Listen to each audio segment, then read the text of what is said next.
기도하겠습니다. 우리를 사랑하시고 우리의 기쁨 되시는 아버지 하나님, 우리와 함께 하시고 우리와 동행하시는 그 주님을 주님께 영광 돌리고 그 주님께 감사하기 원합니다.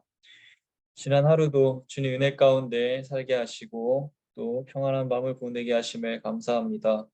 오늘 하루도 이 이른 새벽 아침 주님과 함께 하루를 시작하고자 이곳에 모였습니다. 주님께서 저희와 늘 함께 하시고 저의 이 예배를 받아주시고 또 저희에게 주님께서 새로운 힘을 불어넣어 주셔서 오늘도 주님 말씀 가운데 주님의 은혜 가운데 살아갈 수 있도록 저희와 늘 동행하여 주시옵소서.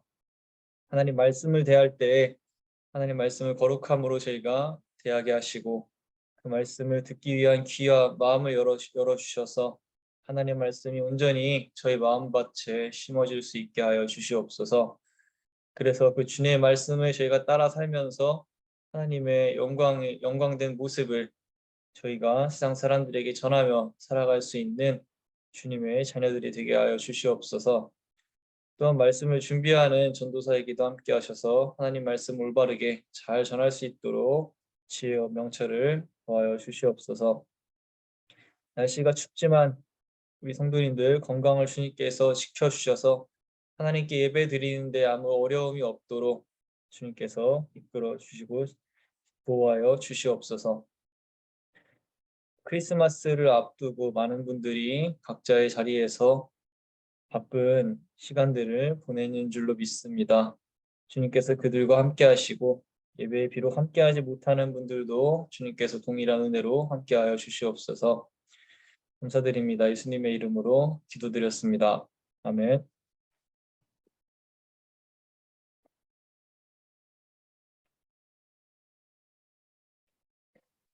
오늘 함께 나누실 말씀은 마태복음 22장 1절부터 14절까지의 말씀입니다. 제가 읽을 때 여러분들도 마음속으로 함께 읽어주시면 감사하겠습니다. 예수께서 다시 여러 가지 비유로 그들에게 말씀하셨다. 하늘 나라는 자기 아들의 혼인잔치를 베푼 어떤 임금에게 비교할 수 있다. 임금이 자기 종들을 보내서 초대받은 사람들을 잔치에 불러오게 하였는데 그들은 오려고 하지 않았다. 그래서 다시 다른 종들을 보내며 이렇게 말하였다. 초대받은 사람들에게로 가서 음식을 다 차리고 황소와 살찐 짐승을 잡아서 모든 준비를 마쳤으니 어서 잔치에 오시라고 하여라. 그런데 초대받은 사람들은 그 말을 들은 척도 하지 않고 저마다 제갈 곳으로 떠나갔다. 한 사람은 자기 밭으로 가고 한 사람은 장사하러 갔다. 그리고 나머지 사람들은 그의 종들을 붙잡아서 모욕하고 죽였다. 임금은 노해서 자기 군대를 보내서 그 살인자들을 죽이고 그들의 도시를 불살라 버렸다. 그리고 자기 종들에게 말하였다. 혼인잔치는 준비되었는데 초대받은 사람들은 이것을 받을 만한 자격이 없다. 그러니 너희는 내 거리로 나가서 아무나 만나는 대로 잔치에 청해 오너라. 종들은 큰 길로 나가서 악한 사람이나 선한 사람이나 만나는 대로 다 데려왔다. 그래서 혼인잔치 자리는 손님으로 가득 차게 되었다. 임금이 손님들을 만나러 들어갔다가 거기에 혼인 예복을 입지 않은 사람이 한 명 있는 것을 보고 그에게 묻기를 이 사람아 그대는 혼인 예복을 입지 않았는데 어떻게 여기에 들어왔는가 하니 그는 아무 말도 하지 못하였다. 그때 임금이 종들에게 분부하였다. 이 사람의 손발을 묶어서 바깥 어두운 데로 내던져라. 거기서 슬피 울며 이를 갈 것이다. 부름받은 사람은 많으나 뽑힌 사람은 적다. 아멘.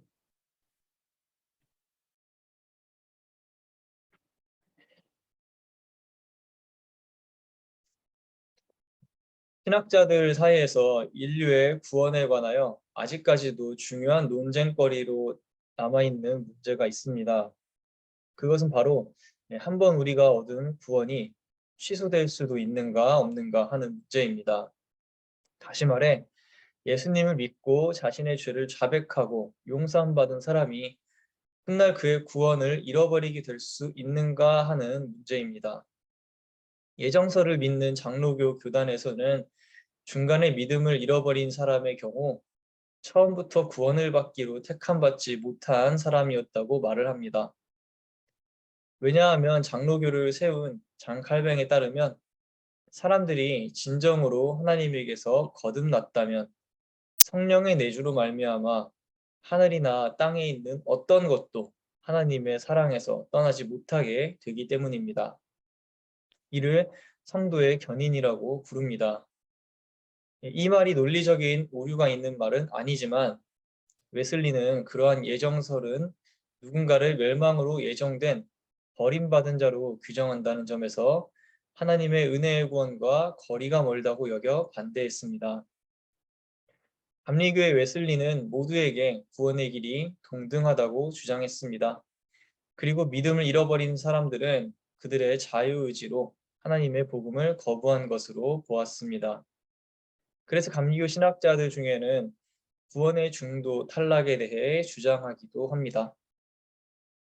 하나님께서 주시는 구원의 은총은 값비싸고 귀중한 것이기 때문에 장칼뱅은 그 구원의 은총이 아무에게나 주어지는 것이 아니라 구원시키기로 선택한 사람에게만 주어진다고 보았던 것입니다. 한편으로 웨슬리는 구원의 은총이 값비싸고 귀중한 것이기 때문에 그 구원이란 우리가 하나님의 사랑을 깨닫고 회심하며 거듭나는 중생의 단계에만 머무르는 것이 아니라 계속해서 우리를 성장시켜서 잃어버렸던 하나님의 형상을 온전히 되찾는 성화의 단계까지 이르는 것이라 보았습니다.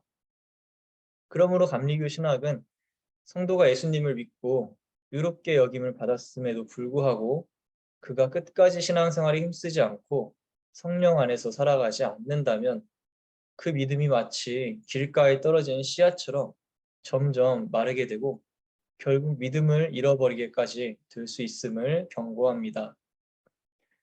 오늘 함께 묵상하실 마태복음 22장에서는 예수님께서 천국에 대한 비유를 들려주십니다. 그런데 이 비유를 자세히 보면 마치 감리교 신학에서 말하는 구원론과 비슷한 이야기를 예수님께서 들려주고 계신다는 것을 알 수 있습니다. 예수님께서는 천국을 자기 아들의 혼인잔치를 베푼 어떤 임금으로 비유하십니다. 1절에서 8절까지의 말씀을 보시면 한 임금이 종들을 보내어 초대받은 사람들을 잔치에 불러오게 하였는데 초대받은 사람들이 거부하는 장면을 볼 수 있습니다. 임금이 두 번째 종들을 보내어 잔치에 살찐 짐승도 잡고 음식도 다 차려놓고 잔치 준비를 마쳤으니 어서 잔치에 오라고 초대받은 사람들에게 소식을 전하지만 그 초대받은 사람들은 계속해서 그 소식을 들은 채도 하지 않고 자신의 할 일을 하러 떠납니다. 심지어 어떤 사람들은 찾아온 종들을 때리고 죽이기까지 합니다. 이에 임금이 노해서 결국 그 살인자들을 멸하고 도시를 불태우는 지경에까지 이르게 됩니다. 그리고 왕은 이렇게 말합니다. 혼인잔치는 준비되었는데 초대받은 사람들은 이것을 받을 만한 자격이 없다. 이 이야기는 예수님께서 유대인들을 향해서 하신 말씀이면서 동시에 우리를 향해 하시는 말씀인 줄로 믿습니다. 유대인들에게 예수님은 하나님의 아들로 오셔서 하나님의 나라에 대해 복음을 전하시지만 유대인들은 그것을 거부했습니다. 마치 왕의 잔치에 초대받은 사람들이 거부한 것처럼 말입니다. 왕은 두 번씩이나 종들을 보냈고 또 잔치에 많은 것이 준비되었다는 좋은 소식으로 초대받은 사람들에게 다가갔지만 초대받은 사람들은 그들의 생업을 또는 각자의 관심사를 더 중요하게 여겨 그들의 의지로 그 초대를 거부해버리고 맙니다. 심지어 초대받은 사람들이 왕의 종들을 죽인 것처럼 유대인들은 실제로 예수님을 거부했고 심지어 십자가에 못 박아 돌아가시게 했습니다. 사랑하는 성도 여러분, 오늘날 우리에게도 예수님은 계속해서 천국잔치의 초대장을 보내고 계십니다. 우리를 위한 하늘나라가 예비되었다고 말입니다. 우리가 하나님을 찬양하며 그분의 사랑 안에서 기쁜 삶을 살아가는 그 잔치 자리에 우리를 부르고 계신 것입니다. 그러므로 우리는 우리의 귀를 열고 마음을 열어서 하나님의 부르심에 응답할 수 있는 신앙인들이 되어야 합니다. 하나님께서는 늘 말씀으로, 찬양으로, 기도로 우리에게 말씀하고 계십니다. 그러나 때로는 우리는 우리의 삶이 바쁘다는 이유로, 각자의 해결해야 할 문제가 있다는 이유로 내 앞에 놓인 현실의 문제를 하나님의 말씀을 듣는 것보다 더 중요하게 생각했기 때문에 그 하나님의 초대장을 받지 못할 때가 있었을지도 모릅니다. 마치 이야기에서 초대를 거부한 사람들처럼 말입니다. 오늘 말씀을 통해 나에게 다가오시는 하나님의 말씀에 귀 기울이는 신앙인의 자세를 회복하기 원합니다. 말 한마디를 할 때에도, 무언가 판단하고 선택해야 할 때에도 늘 주님의 말씀을 먼저 떠올리고 기도하면서 나아간다면 분명 우리를 부르시는 하나님의 목소리를 듣게 될 줄로 믿습니다. 계속해서 9절부터 14절까지의 말씀을 보겠습니다. 이야기에서 왕은 종들을 시켜서 내거리로 나가 아무나 만나는 대로 잔치에 청해 오게 합니다. 그래서 종들은 큰 길로 나아가 악한 사람이나 선한 사람이나 만나는 대로 다 데려옵니다. 그렇게 혼인잔치에 사람들이 가득하게 되었는데 임금이 손님들을 만나러 들어갔다가 혼인 예복을 입지 않은 사람이 한 명 있는 것을 보고 그에게 묻습니다. 이 사람아, 그대는 혼인 예복을 입지 않았는데 어떻게 여기에 들어왔는가? 그러자 그는 아무 말도 하지 못합니다. 그리고 왕은 종들을 시켜 그 예복을 입지 않은 사람의 손발을 묶어 바깥 어두운 데로 내던져지게 합니다. 그리고 이렇게 말하면서 이야기가 마무리됩니다. 부름받은 사람은 많으나 뽑힌 사람은 적다. 방금 읽은 이야기에서 왕은 길가에 있는 모든 사람을 잔치에 초대합니다. 그들의 성별, 출신, 직업을 따지지 않습니다. 심지어 악인까지도 잔치에 초대합니다. 사랑하는 성도 여러분, 마찬가지로 하나님의 구원의 은총은 모든 사람에게 열려 있음을 믿으시기 바랍니다. 하나님은 우리의 어떤 자격을 보시고 우리를 하나님의 나라로 부르고 계신 것이 아닙니다. 그저 우리가 하나님의 소중한 창조물이기 때문에, 그저 하나님께서 우리를 너무나 사랑하시기 때문에 우리를 하나님의 나라로 초대하고 계신 것입니다. 심지어 우리가 판단하기에 악인이라 여겨질 사람들에게조차 하나님은 은혜의 손을 내밀고 계십니다. 그러므로 우리는 함부로 우리가 판단하여 남을 정죄하고 또는 하나님의 구원의 계획에서 벗어난 사람이라고 단정해서는 안 됩니다. 예수님은 우리에게 남의 허물을 보기 전에 내 눈 속에 들보를 먼저 보라고 말씀하십니다. 그러므로 우리의 삶 가운데 나와 생각이 다르고 가치관이 다르고 다른 의견을 가진 사람에 대하여 우리는 비난하고 정죄하는 것이 아니라 오히려 사랑으로 넓은 마음을 가져야만 합니다. 그들이 만일 하나님께서 우리에게 주신 정도를 벗어나고 있다면 비난이 아니라 사랑으로 권면을 해야 합니다. 그들이 만일 하나님의 사랑을 아직 깨닫지 못한다면 그들을 섬기며 하나님의 사랑을 전해야 합니다. 이것이 하나님께서 우리에게 원하시는 삶의 모습이며 이 땅에 임한 하나님의 나라 백성의 모습일 줄로 믿습니다. 그런데 이야기에서 딱 한 명, 잔치에서 쫓겨난 사람이 있습니다. 바로 예복을 갖추지 않은 사람입니다. 이야기에서 예복은 잔치에 초대받은 사람이라면 모두가 입어야 할 필수적인 복장으로 묘사됩니다. 그래서 예복을 입지 않은 사람에게 임금은 친구야, 예복을 입지 않았는데 여기는 어떻게 들어왔는가 하고 부드럽게 묻습니다. 그러나 예복을 입지 않은 사람은 아무 말도 하지 못합니다. 침묵은 왕이 원한 대답이 아니었습니다. 그는 자신의 잘못을 고백해야만 했습니다. 그러나 그러지 않았고 그 결과 그는 쫓겨나게 됩니다. 많은 신학자들은 여기서 예복을 하나님의 구원의 은총으로 또는 의롭다 여김을 받는다 할 때 그 의로움으로 해석합니다. 그러므로 예복을 입지 않았다는 것은 하나님의 나라에 초대받은 사람임에도 불구하고 하나님의 의로움과 은혜의 옷을 입지 않았다는 것을 뜻합니다.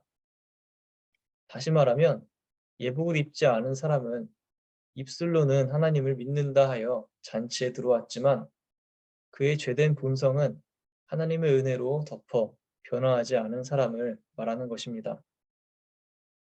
사랑하는 성도 여러분, 우리는 입술로만 하나님을 고백하고 이성으로만 하나님을 아는 것이 아니라 우리 마음으로 하나님을 믿어 의에 이르고 입으로 시인하여 구원에 이르는 그러한 사람들이 되기를 소망합니다. 감리교 신학에서 말하는 것처럼 구원은 우리가 하나님의 은혜와 사랑을 체험하고 변화하여 하늘 나라에 가는 그날까지 늘 믿음 가운데 살아가는 데에 달려 있습니다. 그래서 하나님은 부름받은 사람은 많으나 뽑힌 사람은 적다고 말씀하고 계신 것입니다. 혹시 지금 나의 신앙인으로서 모습을 돌아볼 때 하나님의 은혜의 예복을 입은 사람의 모습인지 되돌아보기 원합니다. 만약 아직 주님의 은혜를 경험하지 못했다면 하나님께서 만나주시기를 간절히 기도합니다. 하나님께서 먼저 우리에게 다가오셔서 우리에게 부드럽게 말씀하실 것입니다. 친구야, 왜 예복을 입지 않니? 왜 나의 은혜 가운데 들어오지 않니? 너를 향한 나의 사랑을 받아주고 새롭게 변화되지 않겠니? 가지가 포도나무에 매달려 있어야 열매를 맺듯 늘 예수님께 붙어 있는 우리가 되기를 소망합니다. 말씀과 기도와 예배를 우리 삶의 중심으로 삼으며 하나님께서 우리에게 말씀하심을 따라 살 때 천국 잔치의 기쁨을 맛보는 그러한 삶을 살아가게 될 줄로 믿습니다. 함께 기도하겠습니다.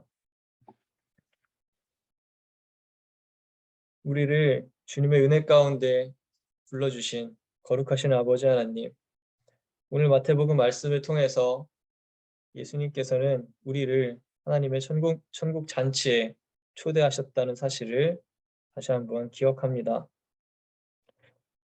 주님께서는 많은 사람들을 주님의 나라에 초대했지만 그 중에는 주님 말씀을 거부하는 사람도 있고 혹은 자신의 가치관과 자신이 더 중요하게 생각하는 것들로 인해서 주님의 복음을 듣지 않는 사람들이 있습니다. 주님, 하지만 주님께서는 그럼에도 불구하고 2번씩이나 사람들에게 말씀하셨습니다. 마찬가지로 우리에게도 주님께서 늘 먼저 말씀하시는 줄로 믿습니다. 늘 우리를 주님의 나라로 초대하고 계시고 늘 주님의 품 가운데로 저희를 먼저 주님께서 인도하시며 우리에게 손을 내밀고 계신다는 사실을 저희가 깨닫기 원합니다. 그래서 우리에게 내미시는 그 주님의 손을 저희가 붙잡고 우리에게 말씀하시는 그 주님의 목소리를 들으며 저희가 그 주님의 나라에 들어가는 사람들이 되기를 원합니다.